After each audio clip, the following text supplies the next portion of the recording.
दोस्तों नमस्कार, मैं हूं आपके साथ दिनेश कुमार। एसबीआई ने पहले ही की थी शिकायत, राम मंदिर ट्रस्ट ने नहीं बदलने दिए कर्मचारी। चढ़ावा चोरी मामले में हुआ है बड़ा खुलासा। राम मंदिर चढ़ावा चोरी की जांच अब ऑडिट फेज तक पहुंच चुकी है। जांच एजेंसियां फाइनेंशियल ट्रेल खंगालने के लिए सभी बैंक खातों से लेन देन की ऑडिट करने में जुटी है। वहीं एसबीआई के अधिकारियों का दावा है कि संदिग्ध अनियमितता की शिकायत ट्रस्ट और पुलिस दोनों से हम 3 महीने पहले ही कर चुके हैं। 3 महीने पहले ही शिकायत कर चुके हैं, लेकिन कोई एक्शन नहीं। बैंक खातों की जांच तक पहुंचा है मामला। उत्तर प्रदेश के अयोध्या में श्री राम जन्मभूमि तीर्थ क्षेत्र ट्रस्ट से जुड़े चढ़ावा चोरी मामले में जांच तेज हो गई है। चढ़ावा चोरी केस की जांच अब बैंक खातों तक पहुंच चुकी है। चढ़ावा चोरी की जांच अब ऑडिट के अहम चरण में पहुंच चुकी है, जहां अयोध्या पुलिस ने 7 बैंकों से पिछले 5 वर्ष का रिकॉर्ड तलब किया है। इन बैंकों में ही चढ़ावा चोरी के आरोपों में पकड़े गए 8 आरोपियों और श्री राम जन्मभूमि तीर्थ क्षेत्र ट्रस्ट के खाते हैं। पुलिस सूत्रों के मुताबिक जांच एजेंसियों ने बैंक खातों का स्टेटमेंट, लेन देन का विस्तृत रिकॉर्ड, केवाईसी दस्तावेज मांगे हैं। इसके पीछे फाइनेंशियल ट्रेल का पता लगाने की कोशिश भी वजह बताई जा रही है। जांच करने बैंक पहुंची अयोध्या पुलिस की टीम। सूत्रों का कहना है कि इसके पीछे मंशा इस बात का पता लगाना है कि राम मंदिर के दान प्रबंधन से जुड़े होने के दौरान इन आरोपियों के खाते से सामान्य असामान्य जमा या निकासी, किसी और खाते में पैसा ट्रांसफर तो नहीं हुआ। बताया जाता है कि चढ़ावा चोरी की जांच के दौरान पुलिस की एक team state bank of India, SBI की अयोध्या धाम शाखा भी पहुंची, जहां ट्रस्ट का दान से संबंधित खाता संचालित होता है। पुलिस टीम ने एसबीआई की ब्रांच से बैंकिंग रिकॉर्ड जुटाए। पुलिस ने 6 अन्य बैंकों की ब्रांच का भी दौरा किया, जहां जांच के दौरान जमा पर्चियों के साथ ही बैंक खाते के स्टेटमेंट, लेन देन के रिकॉर्ड की भी जांच की जा रही है। पुलिस व ट्रस्ट ने नहीं की कोई कार्रवाई। जमा पर्चियों और लेन देन के रिकॉर्ड से मंदिर प्रशासन की ओर से दर्ज दान का रिकॉर्ड मैच कराकर भी देखा जा रहा है। बैंकिंग रिकॉर्ड का मिलान सीसीटीवी फुटेज और अन्य डिजिटल साक्ष्यों के साथ ही उपस्थित रजिस्टर, नगद जमा रजिस्टर और जांच के दौरान जब्त किए गए अन्य दस्तावेजों से भी किया जाएगा। पुलिस ने एसबीआई का नया घाट शाखा के अधिकारियों से भी मैराथन पूछताछ की है। एसबीआई से जुड़े सूत्रों की माने तो संदिग्ध अनियमितता के संबंध में 3 महीने पहले ही पुलिस और ट्रस्ट को इसकी जानकारी दे दी गई थी। अनियमितता की बैंक की ओर से इस संबंध में जानकारी दिए जाने के बाद भी न तो पुलिस और न ही ट्रस्ट ने इसे लेकर कोई बड़ी कार्रवाई की। सूत्रों का यह दावा है कि बैंक में चढ़ावा गिनने वाले कर्मचारियों को भी 3 महीने पहले ही बदलना चाहा था, लेकिन ट्रस्ट से जुड़े लोगों ने इसके लिए अनुमति नहीं दी। अब यहाँ पर देखिए, बैंक की तरफ से ट्रस्ट को भी और पुलिस को भी 3 महीने पहले यह बता दिया गया था कि कुछ अनियमितता लग रही है, गड़बड़ी लग रही है, गड़बड़ झाला लग रहा है। ना ट्रस्ट की नींद टूटी और ना ही पुलिस सख्ते में आई। इसके साथ ही जो कैश गिनने वाले कर्मचारी थे, उनको भी 3 महीने पहले ही बैंक बदल देना चाहता था, लेकिन ना ट्रस्ट ने इसकी अनुमति दी और ना ही इससे जुड़े लोगों ने कोई एक्शन लिया। एसआईटी की अब किन पहलुओं पर नजर है?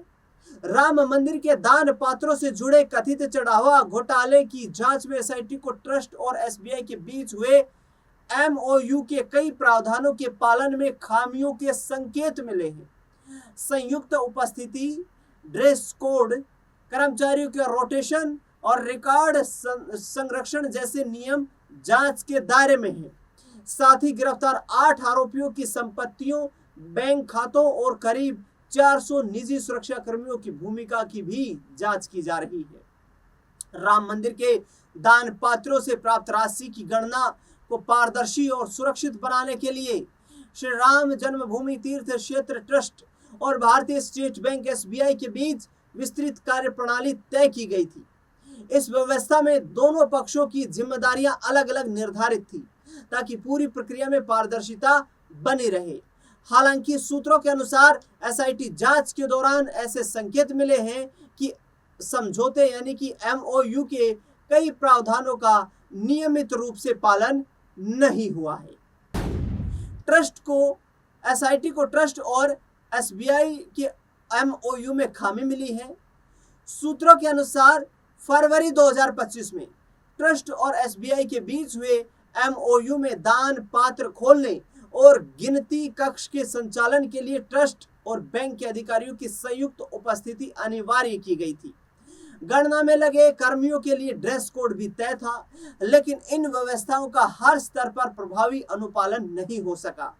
समझौते में बैंक अधिकारियों के मासिक रोटेशन का प्रावधान था, जबकि कुछ कर्मचारी लंबे समय तक एक ही व्यवस्था में कार्यरत रहे। गिनती कक्ष में आने जाने वाले कर्मचारियों की नियमित व रैंडम तलाशी, प्रत्येक दान पात्र की राशि का अलग अलग रिकॉर्ड एवं क्रमवार गणना जैसी व्यवस्थाएं भी तय की गई थी।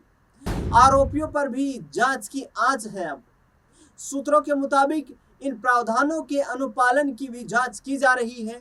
दैनिक रिपोर्ट, जमा पर्चियों और रजिस्ट्रों के सत्यापन से जुड़े रिकॉर्ड की भी जांच एजेंसियों के दायरे में है। जांच कर रही पुलिस अब आरोपियों की आर्थिक गतिविधियों पर फोकस कर रही है। पुलिस ने गिरफ्तार किए सभी 8 आरोपियों से पिछले 3 वर्षों में अर्जित की गई चल और अचल संपत्तियों का रिकॉर्ड मांगा है। पूछताछ के दौरान उनसे यह जानकारी ली जा रही है कि इस अवधि में उन्होंने क्या क्या खरीदा, कितनी जमीन खरीदी, मकान का निर्माण कराया या नहीं कराया, आभूषण और अन्य कीमती सामान खरीदे या नहीं खरीदे। जांच टीम आरोपियों की आय और खर्च का मिलान भी कर रही है। आरोपियों की संपत्ति की भी अब एसआईटी जांच करेगी।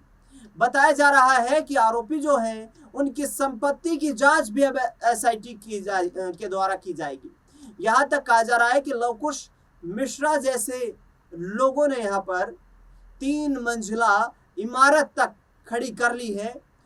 ऐसे में अब एसआईटी की जांच के संदेह में वो आ चुके हैं और एसआईटी इन तमाम 8 लोगों के खिलाफ जो एफआईआर दर्ज हुई है उनकी संपत्तियों की जांच करेगी। संपत्तियों की जांच से वो साक्ष्य जुटाने का प्रयास करेगी कि आखिरकार कितनी सैलरी पर काम करने वाला कोई कर्मचारी कितनी संपत्ति जुटा सकता है। यानी सीधे तौर पर अब जो आरोपित कर्मचारी हैं उनकी जांच होगी, साथ ही चंपत राय और अनिल मिश्रा जैसे लोगों पर भी जांच की आंच आ सकती है। सूबे के मुख्यमंत्री योगी आदित्यनाथ पहले ही इस मुद्दे को लेकर काफी गंभीरता के साथ कह चुके हैं कि जिसने भी भगवान राम के घर में डाका डालने का प्रयास किया है, कानून उन्हें बख्शेगा नहीं और जल्द से जल्द उन आरोपियों विस्तृत पहचान करके उन्हें कड़ी से कड़ी सजा दिलाने के लिए सरकार प्रतिबद्ध है और सरकार कानूनी कार्रवाई को सुनिश्चित करेगी।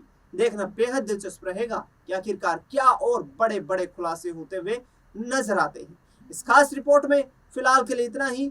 देश दुनिया से जुड़ी हुई बड़ी खबरों के लिए लगातार बने रहे हमारे साथ। अपनी राय प्रतिक्रिया कमेंट बॉक्स में देना बिल्कुल ना भूलें। धन्यवाद।